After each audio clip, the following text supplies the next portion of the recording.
नमस्कार। चंद्रकांत भी भट्ट अमेरिका से। वक्त सब कुछ सिखाता है। जन्म लेता है, मृत्यु नक्की है, लेकिन कहाँ जन्मा, किस तरह जन्मा, कैसे जन्मा, कुछ पता नहीं। और क्या होगा किसी को पता नहीं।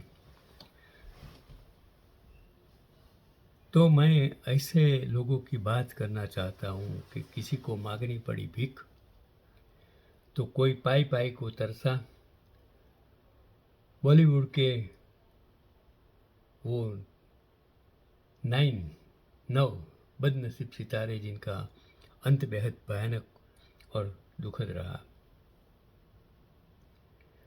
बॉलीवुड की दुनिया की जितनी चमक धमक भरी और रंगीन दिखती है, ये उतनी स्याह और भयानक भी होती है, मतलब काली होती है।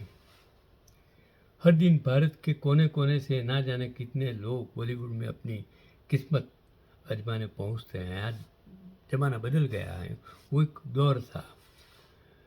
इनमें से सिर्फ कुछ को ही कड़ी मेहनत के बाद सफलता मिल पाती है। बाकी के लोग कड़ी मेहनत के बाद भी कभी सफल नहीं हो पाते। लेकिन कुछ लोग ऐसे भी बॉलीवुड में हुए हैं जो सफल तो हुए, लेकिन उनका अंत बेहद बुरा हुआ। मैं ऐसे सितारों की आज बात करता हूँ। सुलोचना उर्फे Ruby Myers. Ruby Myers Bharat में रहने वाली यहूदी थी।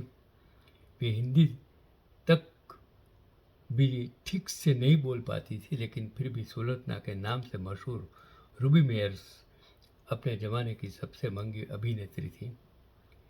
लेकिन अपने ज़माने की इस सबसे महंगी अभिनेत्री की मौत जब साल 1983 में हुई थी, तो वो बिल्कुल अकेली थी। अपने फ्लैट पर मृत पाई गई और रूबी मेयर्स उस सुलोचना की मृत्यु का पता भी लोगों को कई दिनों के बाद लगा था। दूसरा नाम आता है चंद्रमोहन। सन 1905 में मध्य प्रदेश के नरसिंहपुर के चंद्रमोहन का जन्म हुआ था और आज़ादी से पहले के भारतीय अभिनेताओं में सबसे मशहूर चंद्रमोहन की आखिरी फिल्म रामबाण थी। इस फिल्म में चंद्रमोहन ने रावण का किरदार पर्दे पर किया था। फिल्म मुगल आजम में लीड रोल के लिए चंद्रमोहन को ही पहले चुना गया था। उस जमाने में उन्होंने फिल्म के लिए 10 रील की शूटिंग भी कर ली थी, लेकिन अपनी शराब और जुए की लत के चलते चंद्रमोहन की तबीयत बिगड़ी और उन्हें मुगल आजम से हाथ धोना पड़ा। आखिर में सन 1949 में इलाज के लिए पैसे के अभाव की वजह से उनकी मृत्यु हो गई।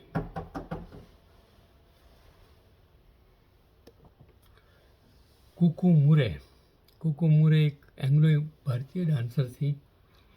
अपने ज़माने की ये प्रख्यात डांसर उस वक्त उस एक डांस परफॉर्मेंस के 6,000 रुपये लिया करती थी, जो कि उस वक्त एक अच्छी खासी मोटी रकम थी। और अपने वक्त में उनके पास 3 कार हुआ करती थी। इनमें से एक कार तो उन्होंने सिर्फ अपने कुत्तों को घुमाने के लिए रखी थी। देखो, उस जमाने की बात कुछ और थी।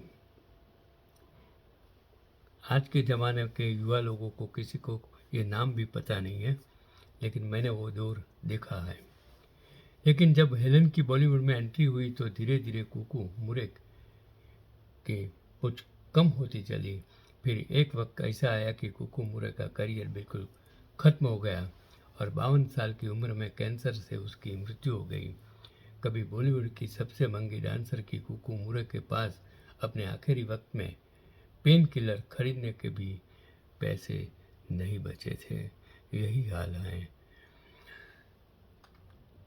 और आगे विमी, बी.आर. चोपड़ा जैसे बड़े डायरेक्टर की सुपर हिट फिल्म हमराज से रातों रात सुपरस्टार बनी विमी एक अच्छे खासे अमीर परिवार में पैदा हुई थी।